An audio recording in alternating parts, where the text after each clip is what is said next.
Eh, ¿Están todos acomodados? Bueno, ahora vamos a continuar con vasculitis de grandes vasos. Y como decimos que tenemos que integrarnos, ¿no?, con los prescriptores o con los médicos que son los que reciben nuestros estudios y que nos den un poco la devolución. La idea de esta charla es bueno eso, ¿no? Vista la vasculitis es del reumatólogo, y para esto va a hablar la doctora María Paula Girard Bosch, que le agradecemos muchísimo que esté acá. María Paula. Muchas gracias. Bueno, voy pasando y señalando con usted. Bien. Sí, porque tenemos gente conectada que ve el tema. Bien, perfecto. Bueno, muchas gracias por la invitación. Yo soy médica reumatóloga del Instituto Médico Platense. Y bueno, me convocaron para que hable de la vasculitis de grandes vasos, así que vamos por ello. Como todos saben, las vasculitis son un grupo heterogéneo de enfermedades caracterizadas por la presencia de un infiltrado inflamatorio, necrosis y granulomas en la pared de los vasos sanguíneos, que ocasionalmente causa oclusión e isquemia. Es un grupo, decimos, heterogéneo en cuanto a la distribución de esa afectación vascular. Ya vamos a ver por qué. De acuerdo a esa distribución, también es la clínica que va a presentar el paciente, los signos y síntomas que nos va a relatar. El mecanismo de daño inflamatorio también puede ser heterogéneo, como vemos puede ser granulomatosa, no granulomatosa, etc., o por depósito de inmunocomplejos. Y lógicamente el tratamiento que va a recibir cada una de las vasculitis es diferente. En el 2012 se revisaron los criterios de la nomenclatura de las vasculitis. Se conservaron los tres grandes grupos de vasculitis de grandes vasos, mediano vaso y pequeño vaso. Hubo algunas diferencias en cuanto a algunos nombres, se intentó quitar los nombres propios de algunas de las vasculitis que conocemos ampliamente, como la de Jones-Henoch o la de Wegener-Strauss. Sin embargo, en las que hoy vamos a conversar, conservó la arteritis de Takayasu su nombre, y la arteritis que se denominaba, tenía múltiples denominaciones, la conocíamos por ahí más frecuentemente como arteritis de la temporal, actualmente se denomina arteritis de células gigantes. Estas dos son las que nos vamos a explayar hoy. Tienen algunas diferencias y similitudes, vamos a ver eso. La arteritis de Takayasu es una inflamación granulomatosa de la aorta y de sus ramas principales. La de células gigantes también es granulomatosa. Hay alguna diferencia en los territorios que abarca y que afecta una y la otra. La etiología es desconocida en ambas. Hay algunas teorías acerca de infecciones virales que pueden desencadenarla o gatillarlas. Una de las diferencias fundamentales es en la edad de prevalencia, la edad de inicio de los síntomas. En la arteritis de Takayasu decimos que es muy frecuentemente en menores de 40 años, puede ocurrir en mayores, pero lo más frecuente es que sean menores de 40 años, y en la arteritis de células gigantes es en mayores de 50. En las dos hay un predominio del sexo femenino claro. Y como pueden ver, existe un gap, digamos, un lapso de tiempo entre los 40 y los 50 años, en los que a veces nos es muy difícil decir si es un Takayasu tardía o un ACG precoz, ¿bien? Pero bueno, como vamos a ver, tienen algunas similitudes, algunas diferencias que nos van a permitir diferenciar. Después la arteritis de Takayasu tradicionalmente se dice que es más común en países orientales, sin embargo esto también está en revisión, ya que en Norteamérica, en Europa, es más frecuente en mujeres de raza blanca, lo mismo que la arteritis de células gigantes. Y lo que es una diferencia también importante es que la arteritis de células gigantes muchas veces está precedida por la polimialgia reumática como enfermedad prodrómica, digamos. Bueno, la artritis de células gigantes se manifiesta en los pacientes usualmente como un síndrome constitucional, con astenia, pérdida de peso, decaimiento. A veces el paciente presenta síntomas de depresión, pero el síntoma cardinal es la cefalea, que es una cefalea nueva, intensa, muy severa. Ocasionalmente el paciente refiere una sensibilidad exquisita, digamos, en la región temporal, al colocarse los lentes, al peinarse, al ponerse un gorro, pero puede ocurrir que sea holocraniana o occipital, puede tener otras localizaciones, pero eso es lo más frecuente. Otro signo patognomónico o síntoma relatado al interrogatorio dirigido es la claudicación mandibular, que muchos pacientes la refieren. Y en general las complicaciones son, puede tener gangrena lingual o necrosis del cuero cabelludo, pero son poco frecuentes. En cuanto a la artritis de Takayasu, también se manifiesta con síntomas constitucionales de pérdida de peso, astenia, pero en esta patología lo que vamos a observar con mayor frecuencia es el compromiso por la estenosis de los vasos, ya sea con ausencia de pulsos o disminución o diferencia de la tensión arterial de ambos miembros superiores. También presentan claudicación de miembros superiores, y bueno, todos los signos y síntomas isquémicos de acuerdo al territorio afectado. Es poco frecuente el compromiso del sistema nervioso central, o una glomerulonefritis también puede ocurrir, pero es poco frecuente. Lo que sí ocurre en estos pacientes es que tienen síntomas articulares, como artritis o poliartralgias. También es muy trillada la discusión de si son la misma enfermedad con manifestaciones diferentes de acuerdo a la edad en la que se producen, o si es si son dos enfermedades distintas. Esa misma discusión tenemos en muchas enfermedades en reumatología, porque los pacientes, por ejemplo, con lupus del geronte tienen manifestaciones completamente diferentes a las que puede tener una mujer joven de 30 a 40 años, con la edad más frecuente. El paciente geronte puede tener serositis, artralgias, lo cual, como síntomas iniciales, lo cual difiere mucho del paciente joven. Lo mismo en la artritis reumatoidea de aparición tardía, que es en mayores de 65 años, en los que también tienen síntomas distintos, constitucionales, a veces muy similares a los de la polimialgia reumática. También en algunas vasculitis como la por depósitos de IgA, que era la que se denominaba Scholler-Henoch. En el adulto tenemos que tener mucho control y seguimiento del compromiso renal, que en los niños es poco frecuente.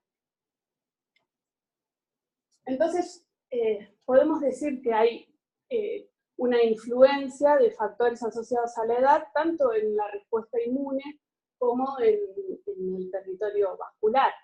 Es sabido que los pacientes jóvenes y de raza blanca tienen una perisclerosis más tardía, ¿sí? Y que respeta más a los vasos intracraneales, ¿sí? La respuesta a la injuria del vaso va a ser diferente de acuerdo a la edad, y esto es lo que engloba los conceptos de inmunosenescencia y del compromiso vascular o de la respuesta a la injuria.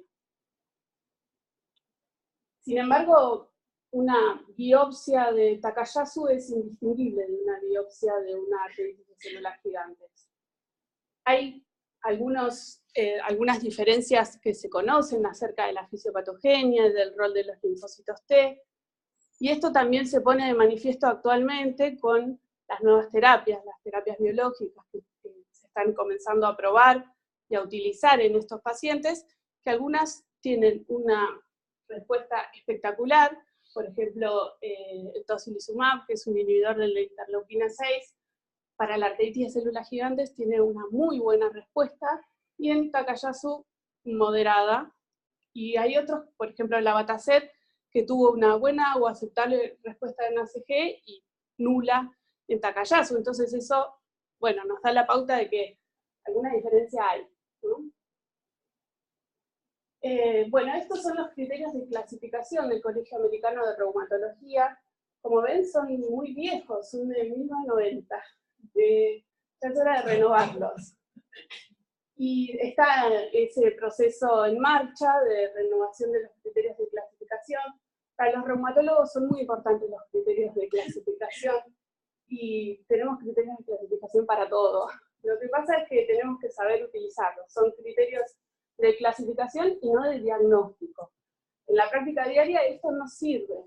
Yo cuando veo un paciente en el consultorio no espero que cumpla criterios ni para tratarlo, ni para pedir un estudio, en absoluto. Para lo que nos sirven los criterios de clasificación es precisamente para tener una población homogénea que va a ser sometida a algún ensayo clínico. Es como una forma de ordenarnos en ese campo. Pero para la práctica diaria no se utilizan, o por lo menos no esperamos a que el paciente los cumpla. Y lo que es importante de esto, que yo por eso se los quería mostrar, es que en ambos casos el criterio de diagnóstico objetivo, o el criterio más duro, por decirlo de alguna forma, es en el caso de ACG la biopsia y en el caso de Takayasu la radiografía. La biopsia no está completamente en desuso, pero la realidad es que muy pocos reumatólogos ya la piden, casi que no la usamos, y la radiografía prácticamente no. ¿Sí? A no ser que tenga que realizarse algún procedimiento terapéutico, no se pide tampoco. Entonces, ¿qué necesitamos? Necesitamos estudios objetivos de diagnóstico que no sean invasivos. Para eso, bueno, echamos mano de la ultrasonografía, de la tomografía, de la resonancia del PET y, lógicamente, los reactantes de fase aguda. De unos años a esta parte se ha empezado a estudiar mucho el compromiso que se denomina extratemporal de la arteritis de células gigantes.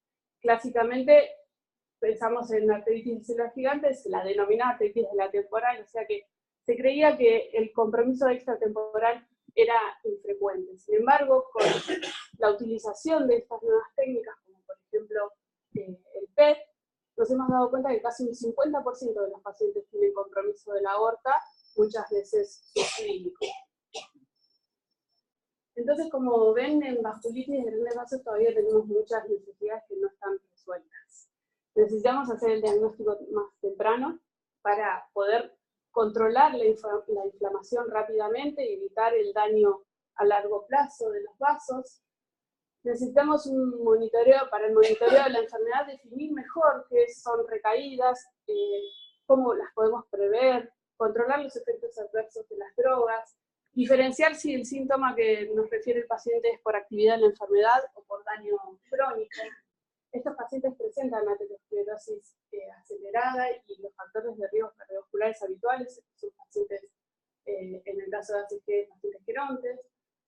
Se asocian a neoplasias, debemos tener presente la vacunación como en cualquier paciente con tratamiento de inmunosupresor y, lógicamente, el desarrollo de nuevos tratamientos, que eso afortunadamente está en marcha. Pero para el desarrollo de nuevos tratamientos necesitamos realizar ensayos clínicos. Para realizar ensayos clínicos los criterios de clasificación no son obsoletos. Entonces, bueno, hay varios campos en los que el PET y otros estudios no invasivos nos pueden ayudar. Este es un ejemplo del estudio, tal vez el más importante que hay en arteritis de células gigantes, en el cual se probó la eficacia del tocilizumab, este inhibidor de la interleuquina 6, es un anticuerpo monoclonal, que fue útil para mantener una remisión sostenida libre de corticoides. Como saben, estos pacientes, luego del diagnóstico, estaban condenados a años de tratamiento con corticoides en altas dosis, ¿sí? Entonces, el advenimiento de estos nuevos tratamientos es muy importante. Para realizar este ensayo clínico, lo que hicieron los autores fue modificar los criterios de los que yo les hablaba recién. Y pedían que no solamente tenga la biopsia de la arteria temporal, como, digamos, evidencia de inflamación, sino también evidencia imagenológica, que podría ser tomografía, PET, resonancia, angioresonancia. Como ven, ya se está haciendo en la práctica habitual, modificar esos criterios.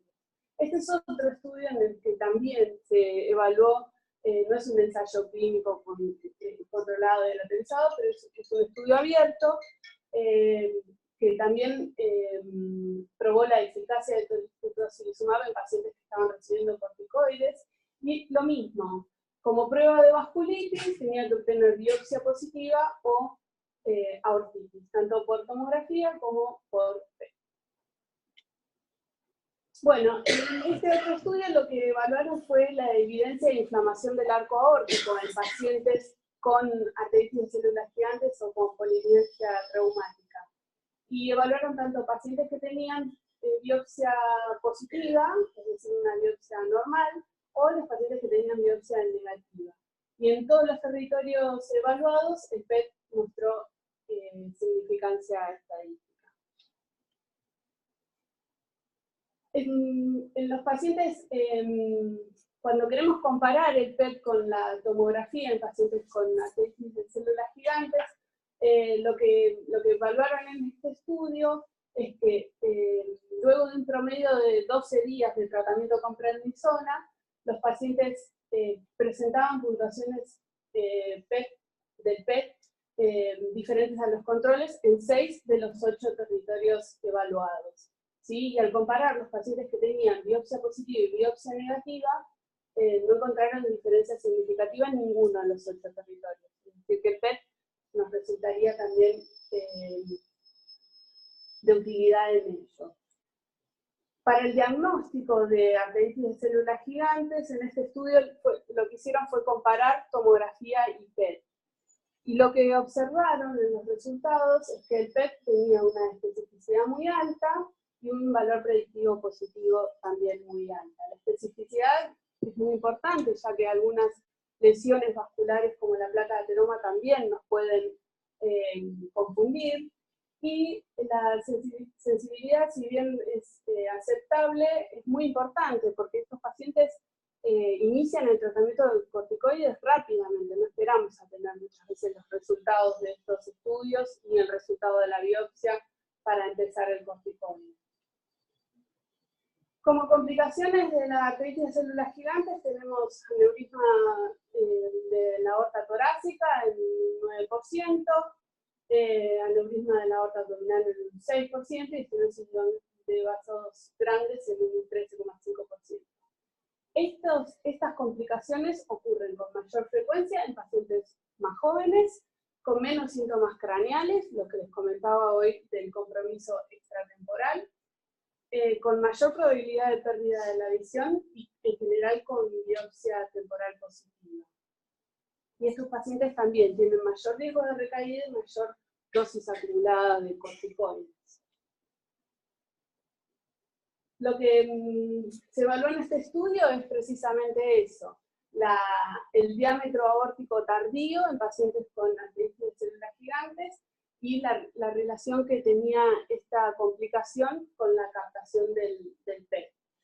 En la mayoría de los pacientes con diámetros superiores a 40 milímetros tenían una captación de fluorescencia de glucosa en la aorta torácica al momento del diagnóstico. En el análisis univariado, esta captación tuvo una correlación fuerte con los diámetros aórticos, especialmente en la aorta ascendente, y esa captación de la fluorodesoxiglucosa en la aorta torácica en el momento del diagnóstico fue el único factor de riesgo independiente identificado para una futura dilatación aórtica a nivel torácico. En el nivel abdominal no se pudieron identificar factores de riesgo independientes. Entonces, como ven, el PET también nos puede ayudar a predecir lo que le puede ocurrir al paciente o qué complicaciones puede tener. De hecho, en este estudio lo que hicieron fue evaluar esas complicaciones aórticas, que era la dilatación y la disección aórtica, y es un estudio también multicéntrico, pero retrospectivo en este caso. Y lo que ellos vieron es que el PET positivo estaba asociado con un aumento del riesgo de padecer estas complicaciones aórticas a 5 años. para el seguimiento de los pacientes con vasculitis de grandes vasos, también nos puede ser de utilidad el PET. En este caso se evaluó los pacientes que habían tenido una mejoría clínica luego del tratamiento. La mejoría estaba basada en la opinión del médico tratante, y lo que ellos observaron es que había una diferencia significativa entre el PET basal y el PET de seguimiento en esos pacientes con mejoría clínica. Y que inclusive los pacientes que tenían mejoría clínica luego del tratamiento presentaban valores más elevados del PET basal. Esto no fue estadísticamente significativo, pero para nosotros es muy útil el dato. Lo que es por ahí un poco controvertido de este estudio es que los mismos resultados no les dieron para los reactantes de fase aguda, que es lo que en la práctica diaria utilizamos como control y como seguimiento de los pacientes. Entonces eso sería un poco extraño el resultado que les dio. Ellos, los autores, lo explican en la discusión, como que el PET nos puede dar no solamente una herramienta de si mejoró, si no, sino que también mejoró cuánto, ¿sí? De acuerdo a la extensión de lo que veamos acá.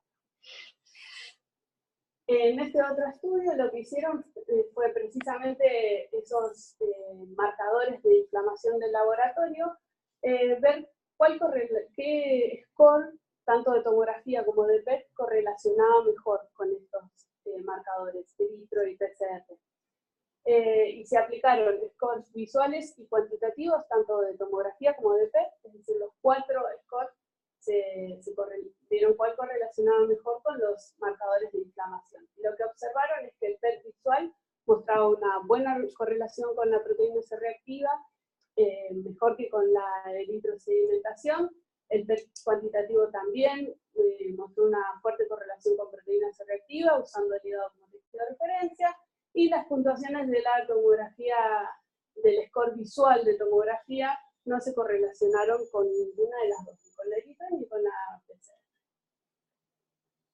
Cuando pensamos en el tratamiento de estos pacientes y en los objetivos que nosotros seguimos, es, bueno, lógicamente disminuir muy rápido la inflamación para evitar el daño secular en el vaso, alcanzar lo que nosotros denominamos remisión de la enfermedad, que se define como la ausencia de actividad clínica del laboratorio y de imágenes nuevas, durante 6 meses en pacientes que reciben menos de 10 miligramos de prednisona, que es un montón, 10 miligramos de prednisona en forma crónica.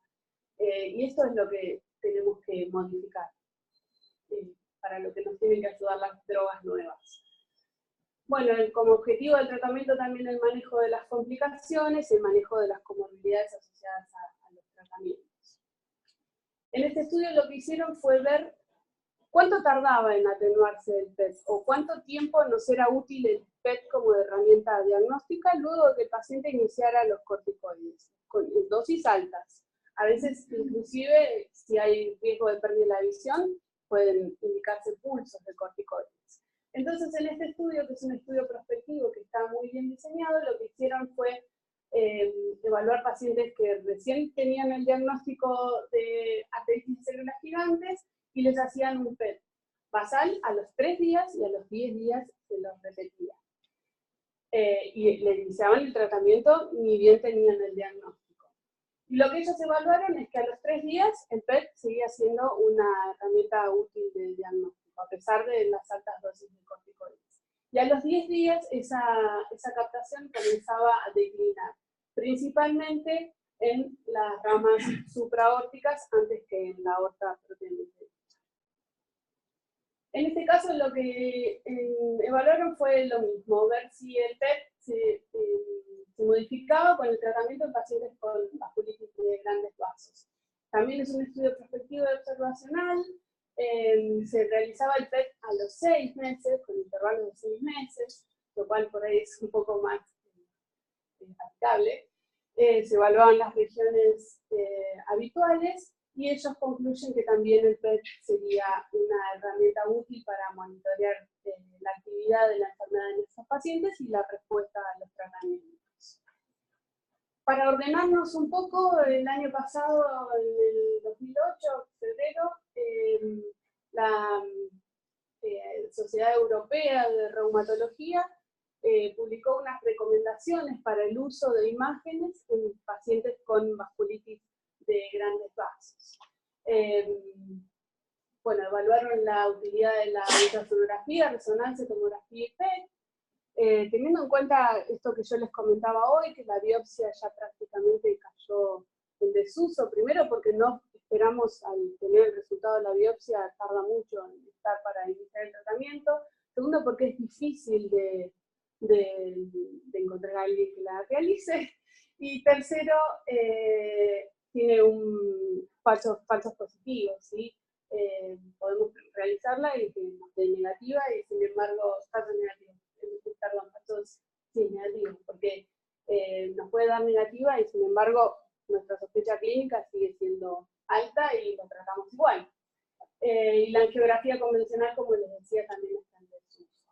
No discutieron, sin embargo, en este trabajo en su totalidad el papel de la biopsia, pero sí la angiografía la mataron, por decirlo de alguna forma.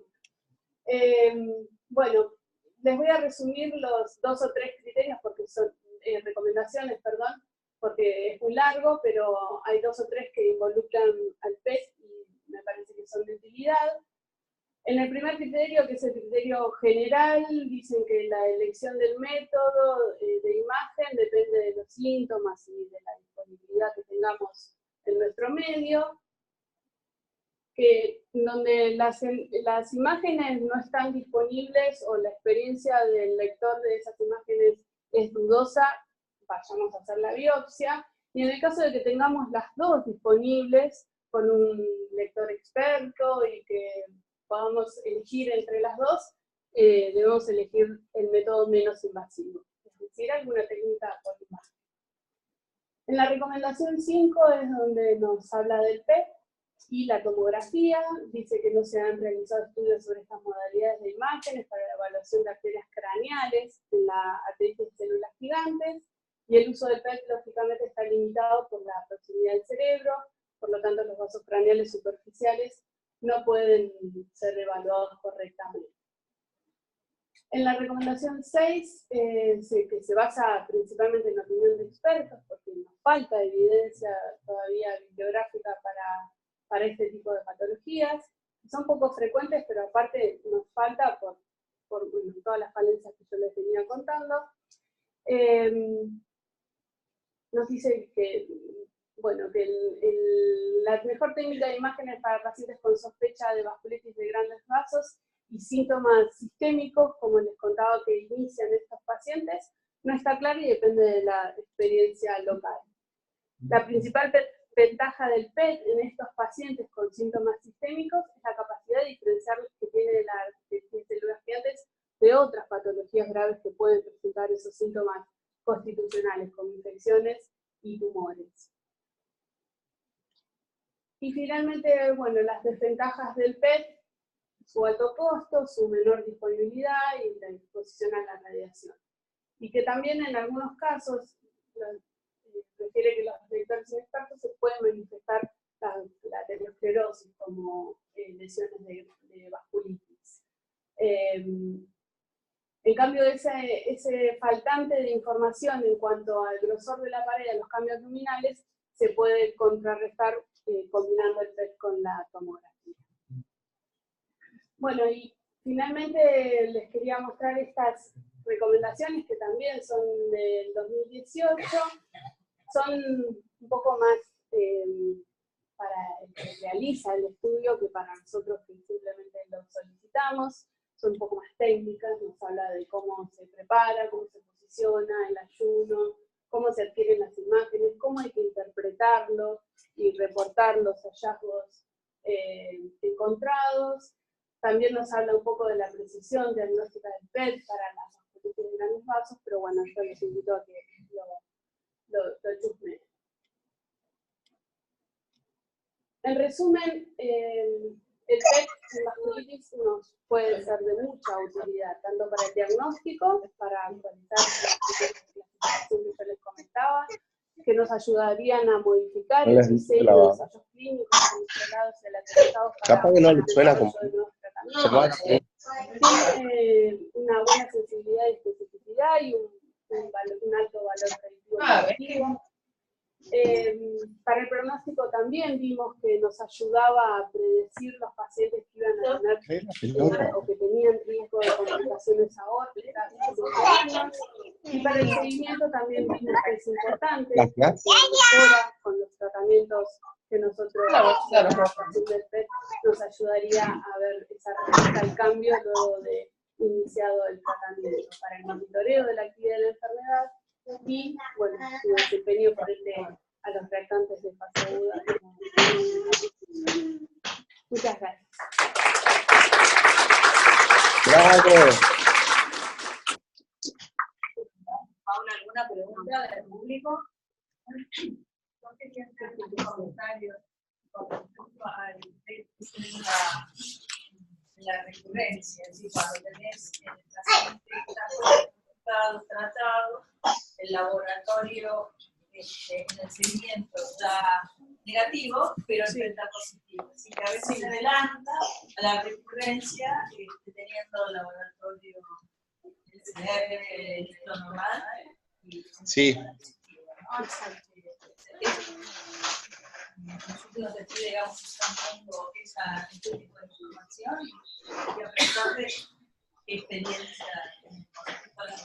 experiencia en repetir el PET en los pacientes, sí, que no tenemos y en la práctica habitual no sería lo que se hace. En el caso de una sospecha alta de una recaída y que los recaídas ayudan mucho, me parece que puede ser de utilidad. Pero realmente en la práctica diaria no se realiza, como mostraba yo recién en muchos estudios, un PET para controlar no se hace. Cualquier